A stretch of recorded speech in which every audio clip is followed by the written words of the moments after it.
दोस्तों नमस्कार। बहुत ही महंगा चुनाव है ये महाराष्ट्र का चुनाव। कल्पना कर सकते हैं कि हर सीट की कीमत 1,000 करोड़ रुपए से ज्यादा की होगी। क्या वाकई ये कल्पना की जा सकती है कि इस बार जितने भी उम्मीदवार मैदान में हैं सभी ये मानकर चल रहे हैं कि यह चुनाव या तो उनके लिए आने वाले वक्त में एक नया रास्ता खोल देगा या फिर यह चुनाव उनके अस्तित्व की लड़ाई का सवाल है और ये आखिरी चुनाव साबित ना हो जाए।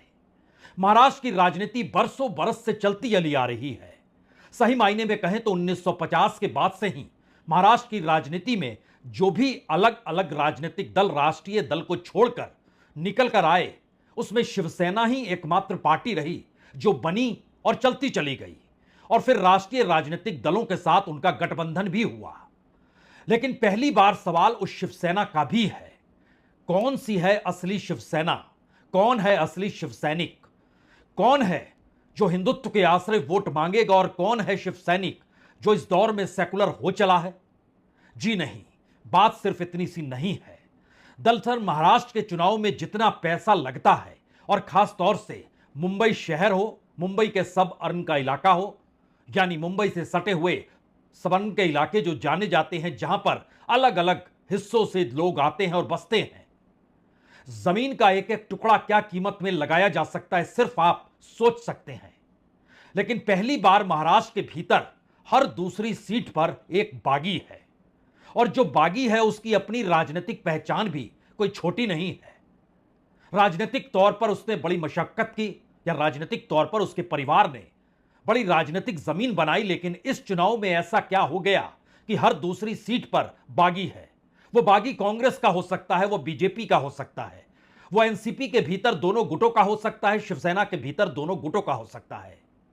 दरअसल जैसे ही आप चुनाव के मैदान में आते हैं आपके पीछे एक पूरी की पूरी फौज खड़ी हो जाती है जो आप पर पैसा लगाती है। यह नेताओं की नगरी है, यह कहें सही मायने में लूट और वसूली का दौर है। असल में राजनीति का मतलब दरअसल हर काम में एक ऐसे लाइसेंस को पा जाना है जिसके बाद जो भी पैसा कमाना चाहता है उसके लिए रास्ता अनुकूल और सुविधाजनक वो नेता कर सकता है। यह कॉरपोरेटर से लेकर विधायक और सांसद तक की परिस्थिति महाराष्ट्र के भीतर है। तो जरा कल्पना कीजिए, पहली बार 6 राजनीतिक दल मैदान में हैं, जिसमें से 2 राजनीतिक दल तो अपने अस्तित्व की लड़ाई लड़ रहे हैं। बारामती किसका होगा, शरद पवार का या अजीत पवार का? मुंबई किसकी होगी, उद्धव ठाकरे की या एकनाथ शिंदे की? ठाणे किसका होगा, कल्याण किसका होगा, कोंकण का इलाका किसका होगा, यहां तक कि विदर्भ भी किसका होगा? वो क्या वाकई गडकरी के हिसाब से चलता है या फिर देवेंद्र फडणवीस की दखल है या वो भी इस दौर में गायब हो गई? मराठवाड़ा किसका है? ये सारे ऐसे सवाल हैं जिन सवालों के साथ साथ महाराष्ट्र में सिर्फ राजनीतिक जमीन नहीं चलती है बल्कि उस राजनीतिक जमीन पर धंधा करने वालों का पूरा एक बिजनेस मॉडल चलता है। और एवरेज जो हमारी टीम ने पता लगाया कि मुंबई और सबर्न के इलाके में वहां की जो एक लंबी चौड़ी फहरिस्त पूरी की पूरी सीटों को लेकर अगर आप परखना चाहते हैं तो इस रूप में परखिए कि दरअसल मुंबई में 36 सीटें हैं। उनमें से जब आप हर इलाके में जाएंगे, चाहे मुंबई शहर के भीतर धारावी का इलाका हो, चाहे वडाला का इलाका हो, वर्ली का इलाका हो, माहिम का इलाका हो, बायकुला हो, कोलाबा हो, मुंबई देवी हो, मालाबार हिल हो, ये शहरी इलाके हैं। लेकिन इसके साथ साथ सब अर्बन इलाके जो हैं, जिसको दिल्ली में लोग जैसे कहते हैं एनसीआर का इलाका, वैसे ही सब अर्बन का इलाका, चाहे वो अंधेरी का इलाका हो, विले पार्ले हो, घाटकोपर, चेंबूर, कुर्ला, कालिना, बांद्रा, ये सब क्या है, दहिसर, बोरीवली, मुलुंड, विक्रोली, मांडुप, जोगेश्वरी, वारसोवा, इनके नाम का जिक्र आज क्यों लेना पड़ रहा है? उम्मीदवारों के आश्रय नहीं ले रहे हैं। इन तमाम जगहों पर बागी उम्मीदवारों की मौजूदगी है और पूरे महाराष्ट्र में तकरीबन 150 से ज्यादा यानी 288 सीटें हैं, लेकिन 150 से ज्यादा उम्मीदवार वैसे मैदान में हैं जो कल तक अपनी राजनीति अपनी पॉलिटिकल पार्टी के साथ कर रहे थे, लेकिन इस बार टिकट नहीं मिला तो वो निर्दलीय मैदान में है। यानी एक मैसेज बहुत साफ है कि यह चुनाव आखिर किन नेताओं के लिए आखिरी चुनाव साबित हो सकता है, उससे बड़ा सवाल यह उभर कर आ गया है कि अब वाकई यह चुनाव बड़े बड़े राजनीतिक दलों के और खास तौर से ठाकरे परिवार तक के लिए आखिरी चुनाव तो नहीं होगा। यह सवाल भी इसलिए है क्योंकि क्या आदित्य ठाकरे इस बार चुनाव जीत जाएंगे? मिलिंद देवड़ा उनके खिलाफ खड़े हैं। मिलिंद देवड़ा के पक्ष में एक वक्त मुकेश अंबानी तक रहे हैं, कांग्रेस के लाडले रहे हैं। वर्ली से आदित्य के खिलाफ मिलिंद देवड़ा हैं, और वहां के जो मेट्रो के प्रोजेक्ट हो, वहां मां लक्ष्मी रेस कोर्स के जो प्रोजेक्ट हो, कितना हजारों करोड़ का मामला उसमें लगा हुआ हो, इसी तरीके से कॉन्स्टिट्यूंसी दर कॉन्स्टिट्यूंसी जब आप परखना शुरू कीजिएगा तो एवरेज निकल कर आता है। खास तौर से मुंबई और सबन के इलाके में एवरेज, जो न्यूनतम का एवरेज है, वो है 1,000 करोड़ रुपया। ये 1,000 करोड़ रुपया हर उम्मीदवार के पीछे जो कि बागी है, यानी पार्टियों से हटकर जो व्यक्ति खड़ा है, उसके पीछे जो पैसा लगेगा वो इतनी बड़ी तादाद में बहुत मिनिमम है। तो जरा सोचिए ये चुनाव किस राजनीति की दिशा में महाराष्ट्र को तय करने वाला है। पूरी शिवसेना, वो उद्धव ठाकरे की हो या एकनाथ शिंदे की हो, यह अलग मसला है कि एकनाथ शिंदे की पार्टी से बीजेपी ने अपने उम्मीदवारों को भी मैदान में उतारा है, लेकिन यह भी एक सच है कि शरद पवार, जिनकी राजनीति बरसों बरस की धाक के साथ बनी रही, वो पुलिस महकमा हो, वो ब्यूरोक्रेसी हो, वो अंडरवर्ल्ड हो, वो किसी भी माफिया के रूप में हो या फिर किसी भी सामाजिक कार्य के तौर पर जिसकी पहचान हो, शरद पवार का वर्चस्व, उनकी दखल हर क्षेत्र में रही। लेकिन पहली बार वो कब्जे की लड़ाई के दिशा में अजीत पवार या शरद पवार, इस दिशा में लड़ाई बढ़ चुकी है। यही स्थिति मुंबई, कल्याण, ठाणे और यही स्थिति कोंकण तक के बीच में आकर टिक गई है कि आखिर शिवसैनिक असल में है कौन। और इस राजनीति का कोई और छोर नहीं है, इसलिए क्योंकि इस चुनाव परिणाम के बाद जो इस बार चुनाव हो रहे हैं, उसके बाद राजनीति पूरे महाराष्ट्र की बदल जाएगी। इतनी बड़ी तादाद में जब पैसे का हम आपसे जिक्र कर रहे हैं कि सिर्फ बागियों के पीछे एवरेज 1,000 करोड़ रुपए है, तो बागी दर बागी अगर देखते चले जाइएगा, बोरीवली में गोपाल शेट्टी खड़े होते हैं जो बीजेपी के हैं, तो बीजेपी में भी बागी है। उमरेठ में राजू पारडे खड़े होते हैं जो शिवसेना शिंदे के हैं, वह भी बागी हैं। अंधेरी पूर्व में एक वक्त इनकाउंटर स्पेशलिस्ट प्रदीप शर्मा की पहचान थी और उनकी पत्नी स्वीकृति शर्मा इंडिपेंडेंट की लड़ाई में सामने आकर खड़ी हो गई है। छिंचवाड़ के दौर में नाना काटे, जो कि एनसीपी से जुड़े हुए हैं, वह भी चुनाव मैदान में है, इंडिपेंडेंट। माना खुर्द में शिवाजी नगर, जो कि नवाब मलिक सामने आए हैं और एनसीपी की टिकट यानी अजीत पवार के टिकट पर हैं, उनके खिलाफ बीजेपी के ही लोग हैं और खुलकर कहने से कह नहीं रहे हैं कि दरअसल इनके ताल्लुकात दाऊद इब्राहिम के साथ रहे हैं। सवाल तो यह भी है कि महाराष्ट्र की राजनीति में वोरा कमेटी की रिपोर्ट ने तो शरद पवार पर भी उस दौर में उंगली उठाई थी और उस दौर के बाद भी राजनीति शरद पवार ने ही संभाली। 93 सीरियल ब्लास्ट, उन परिस्थितियों से जब आप गुजरना शुरू कीजिएगा तो हो सकता है राजनीतिक तौर पर आपको बार बार दो ही मैसेज आए। महाराष्ट्र की राजनीति एक ऐसे पैसे के ढेर पर खड़ी रहती है और चलती है जो कि सत्ता में आने के बाद एक पूंजी को बनाते चले जाता है। और आरोप प्रत्यारोप के सिलसिले को अगर आप देखिएगा तो कोई कहने से चूकता नहीं, उसने अंधेरी को बेच दिया, उसने बांद्रा की समूची जमीन को हड़प लिया, उसने मानखुर्द के इलाके में देखिए क्या कर डाला है। यह एक ऐसी परिस्थिति है जो बतलाती है कि किस तरीके से महाराष्ट्र के ये चुनाव एक उस दिशा में बढ़ चुके हैं जहां नेता और पॉलिटिकल पार्टीज के भी अस्तित्व का सवाल खड़ा हो गया है। और इस सवाल की नब्ज में सीधा सवाल यही है कि पार्टी के खिलाफ पार्टी है, अपने ही सहयोगी पार्टी के खिलाफ भी पार्टी है और अपने ही चचा भतीजे की लड़ाई भी खुलकर हो रही है। और इन परिस्थिति में कौन किसे कैसे साधेगा यह तो दूर की गोटी है। एक एक हिस्से को आइए जरा परखना शुरू करें, लेकिन उससे पहले सुनना चाहिए राज्य के पूर्व मुख्यमंत्री देवेंद्र फडणवीस, राज्य के पूर्व मुख्यमंत्री भी देवेंद्र फडणवीस जब ये कहते हैं दिवाली बीतने दीजिए बता देंगे, दरअसल दाऊद के साथ संबंध किसके, और दाऊद के साथ जिसके संबंध का जिक्र कर रहे हैं वो पॉलिटिकल पार्टी बीजेपी के साथ है। नवाब मलिक मानखुर्द शिवाजी नगर से उम्मीदवार हैं, वहां की कई बस्तियों को उन्होंने बसाया है और जब उन पर ईडी का छापा पड़ रहा था तो बस्तियां दर बस्तियां और जमीन दर जमीन वो दस्तावेजों को सामने लाया गया। लेकिन अगला सवाल कोई भी पूछ सकता है, ये वही बीजेपी है जिसने उन्हें जेल में डाला, ये वही बीजेपी है जिन्होंने उनको जमानत दिला दी, ये वही बीजेपी है जो दाऊद के साथ संबंध जोड़ती है, ये वही बीजेपी है जो उन्हें संबंधों को पुख्ता तौर पर सबूत के तौर पर सत्ता में रहते हुए पेश कर नहीं पाती है। तो चुनाव का वक्त है, दरअसल ये पूरा खेल पैसे का है, लेकिन इस आवाज को सुनना चाहिए। इस प्रकार की अवस्था नवाब मलिक की हुई है, लेकिन मैं इतना ही कहना चाहता हूं, अब उन्होंने एक फुलझड़ी जलाई है तो बम तो फूटेगा और दिवाली के बाद फूटेगा, और दिवाली के बाद नवाब मलिक इनके अंडरवर्ल्ड के साथ क्या संबंध है इसके सबूत मैं आपको भी दूंगा और राष्ट्रवादी कांग्रेस पार्टी के जो अध्यक्ष है श्री शरद पवार जी, इनको भी मैं वो सबूत दूंगा। यह सियासत का एक चेहरा भर है, क्योंकि जितनी बड़ी पूंजी, जितना बड़ा पैसा, जितना बड़ा माफिया, जितनी बड़ी वसूली, जितना बड़ा लूटपाट की परिस्थितियां महाराष्ट्र की राजनीति में सीट दर सीट चलती चली जाएगी, उसमें सवाल सिर्फ यही रहता है कि एक बार चुनाव जीत तो जाएं। नागपुर से लगा हुआ है काटोल का इलाका, और काटोल में एक वक्त अनिल देशमुख जीते थे। अनिल देशमुख एनसीपी के एक वक्त गृह राज्य मंत्री वहां पर थे, गृह मंत्री के तौर पर महाराष्ट्र के, लेकिन उन्हें जेल में डाला गया। ईडी ने उनके खिलाफ केस चलाया, क्योंकि जो चाहते थे सत्ताधारी या बीजेपी जो चाहती थी वो उन्होंने नहीं किया, जो बाद में निकलकर उन्होंने बताया। उसी काटोल सीट पर वो चूंकि एमएलए हैं, शरद पवार के साथ चले गए, तो यहां अजीत पवार ने अपना दावा ठोक दिया। नरेश अरसड़े उनको टिकट दे दिया। बीजेपी ने कहा जी नहीं, नागपुर से सटे काटोल की अहमियत हम समझते हैं, तो उन्होंने चरण सिंह ठाकुर को टिकट दे दिया। दोनों आमने सामने खड़े हैं। ऐसी ही परिस्थिति अलग अलग जगहों पर, पंढरपुर में एनसीपी के अनिल सावंत जो शरद पवार की पार्टी के हैं, और कांग्रेस ने भागीरथ झालके, दोनों एक दूसरे के सामने आकर खड़े हो गए। परंडा में जो रंजीत पाटिल है उद्धव ठाकरे की शिवसेना के, वो तो सामने अजीत पवार, सामने शरद पवार की एनसीपी के राहुल मोटे आकर खड़े हो गए। सोलापुर दक्षिण का इलाका उद्धव ठाकरे की पार्टी अमर पाटिल को लेती है, तो कांग्रेस के उम्मीदवार जिन्हें वो टिकट देना चाहती थी, टिकट नहीं मिलता है, तो इंडिपेंडेंट दिलीप माने आकर खड़े हो जाते हैं। ये सब क्यों खड़े हैं?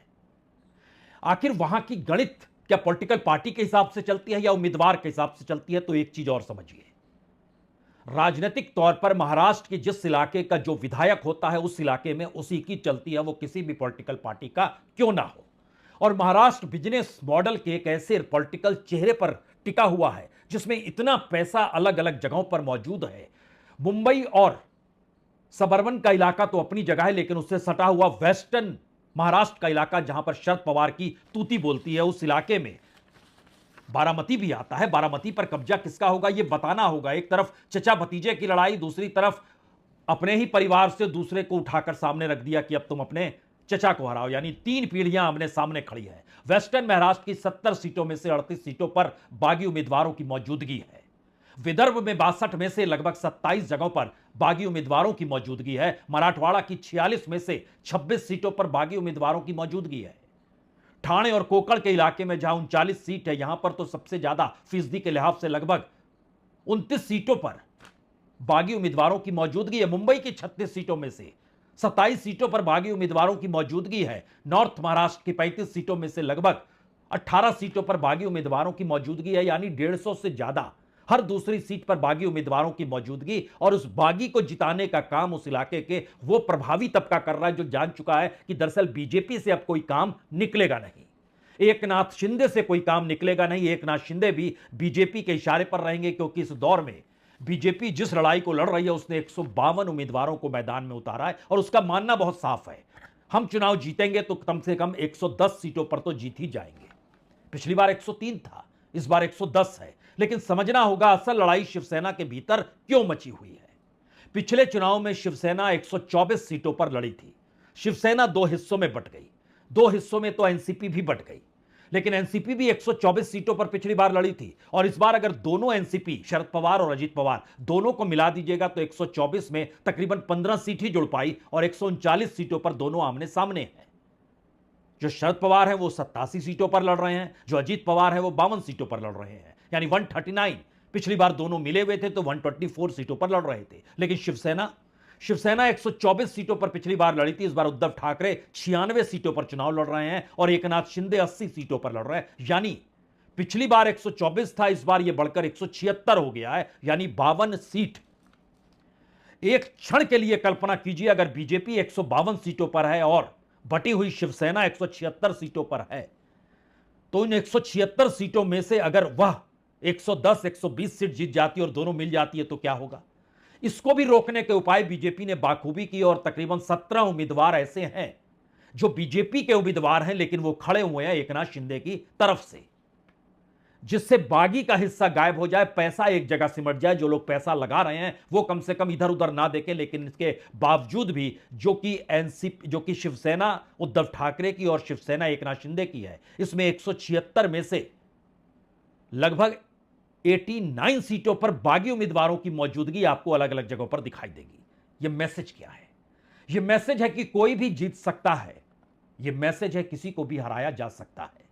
यह मैसेज है कि जितनी बड़ी तादाद में पैसा देने वाले तैयार हैं और जिन प्रोजेक्ट्स को लेकर, जिन जमीन को लेकर, अपने काम को कराने को लेकर जो पिछले बरसों बरस से रुका रहा, उसमें तेजी लानी है, क्योंकि उद्धव ठाकरे की सत्ता जिस तरीके से चली गई है उनके साथ लोगों ने सोचा नहीं था, और अब एकनाथ शिंदे के पास वो सत्ता लौट के आ जाएगी, ये उनके साथ खड़े लोग सोच नहीं पा रहे हैं। तो हर कोई अपने उम्मीदवार को जिताने के लिए पैसा मैदान में लगा चुका है, और हर उम्मीदवार के भीतर इतना पैसा डाल दिया गया है कि उसका कोई और छोर नहीं है। और शायद यही वजह है लड़ाई खुलकर हो रही है।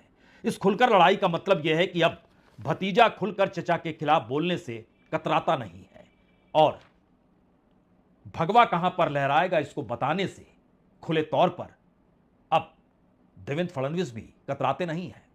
इस्लामपूरला सांगितलं होतं, मी टीका केली होती त्याच्यावर, कशाला रे म्हणले तंबाखू खात असतो, हे लोकांना कॅन्सर होतात, कारण साहेबांना पण तो गंभीर आजार झाला होता. म्हणलं गप्प बस राव, आपल्याला लय काम करायचं पुढं. पण ते कुठलं गुपचूप, मी नसलो की गुपचूप सोडायचं, मी असलो की म्हणायचं कुठे दादा काही नाही काय. पण मी माझ्याकरता नव्हतं सांगत, मी त्याच्याकरता सांगत होतो. आणि हे सगळं दुर्दैवाने झालं, हे काढायचं काही गरज नव्हती. पण नंतर माझ्यावर आरोप झाले, मला बदनाम करण्याचा प्रयत्न झाला.